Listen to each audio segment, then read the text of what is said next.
I'm Jose. I'm the head of machine learning at Loci, and what we work on is in 3D content understanding. And today I'm going to focus on 3D asset tagging. And to show that, I'm going to jump into the playground that we have on our website, and I'm going to use some help with these examples that we have to show what a 3D asset looks like. It looks something like this. It's going to be an object that typically will have some geometry and some texture to it. And when we hit this button that says tag, what is happening is we're taking this 3D file and sending it to our API and requesting some metadata about this asset. We're going to see popping up here on the right-hand side some details about it. So first we have some technical metadata. We have number of vertices, edges of this mesh. We have the most prominent colors, what type of class out of a taxonomy this is. And we also have a caption that describes the asset and some tags that are also going to be some text descriptive snippets of for this asset. And why do we work on this? If you're someone who works with these type of data, maybe you work in a video game studio, movie studio, or you're an architect and you have tons of these assets are going to live in some library, and chances are you want to be able to browse through that library efficiently. And whatever search engine is powering this library is going to likely rely on textual metadata that is going to be associated with these files.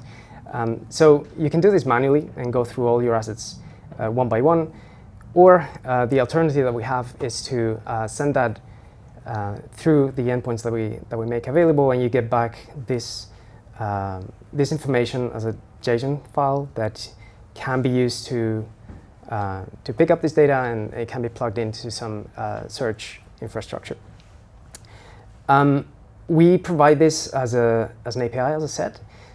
We also have started building some integrations with software that already exists.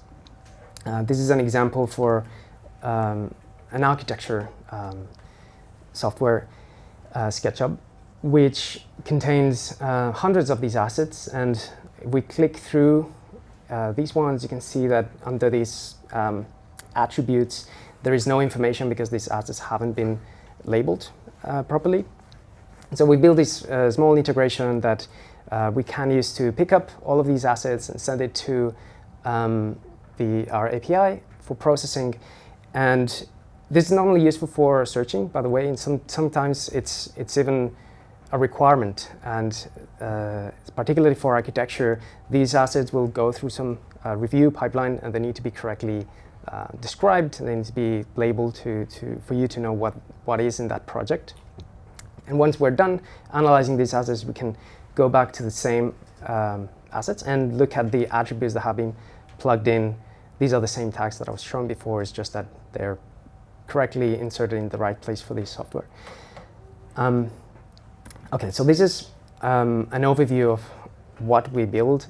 And to go back to going back to this asset here, I wanted to explain a little bit how it works. Particularly for the tagging and captioning problems. We have other types of analysis like you can see, but I'm focusing just on like text generation type of analysis.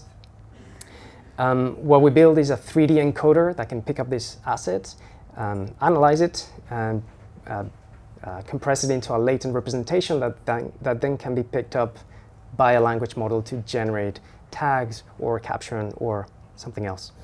The language model is not the most difficult part here. We know how to train them and make them generate different types of text. The interesting bit, at least for us, is the 3D encoding side of things. This is a difficult problem because 3D data is very rich. As I said, you have some geometry.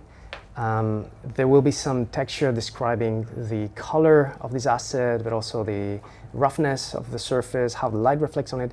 There's typically a lot of information that you need to be able to process efficiently and effectively as well to end up with a latent representation that will be informative for your task.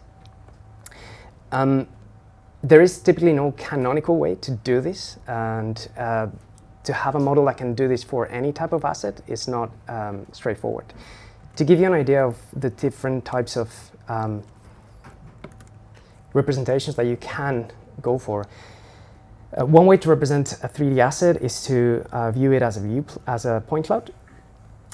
That could look something like this. So here we have an asset that I've selected, and a point cloud is literally a cloud of points. And each one of these points is an XYZ coordinate and an RGB value, and that's it. In between, there are gaps. These points are not connected, so there's a lot of information that is thrown away, and you might want that information if you want to know about the texture of this asset, for example.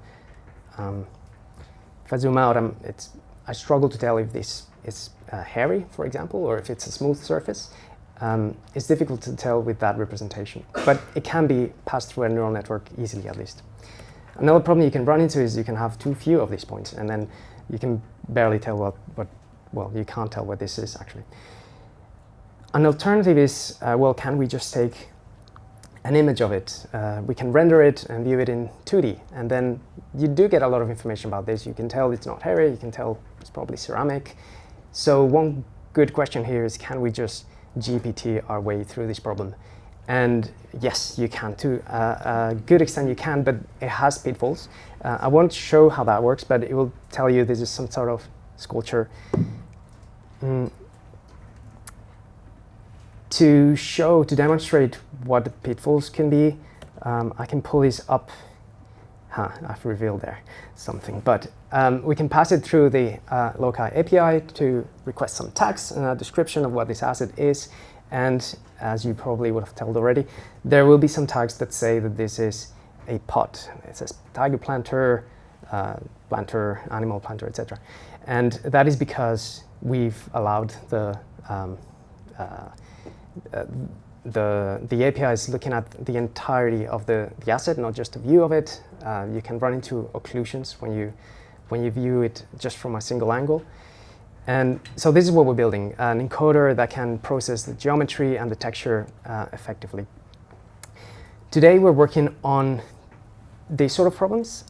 In the future, though, we think that the technology that we're building can open up a spectrum of problems that we could also be looking at. For example, content moderation is a big problem that you could have. If you have a scene such as this one, and there are things you should not have in that scene, then you really need to understand what's in the scene. Another problem could be recommendations. Maybe you're a creator and you're building a chair, and you would like to see from your library which desks could go well with that chair based on style, based on the material it's made of. Another one I'm really excited about would be generation of assets. And there are methods to generate full assets from a prompt. I'm more interested in generating small bits of an asset for editing. So if you're working on a chair, let's say, you build a single leg, chances are you probably want more legs in that same chair. So these are simpler tasks that can be done really well if you have a good understanding of what it is that you're trying to build. Or you could suggest changes of texture for that chair and go make it, instead of wooden, make it metallic, but in a way that it follows the geometry well. These are things that are in the future for us, and also into our future is this careers tab, which you can click on and reveal a couple of openings in our team. We're looking for a research engineer and an MLOps engineer. So if you're one of them, come talk to me or to Jack, who's our CTO and sitting at the back, and we can chat some more about it. Thank you.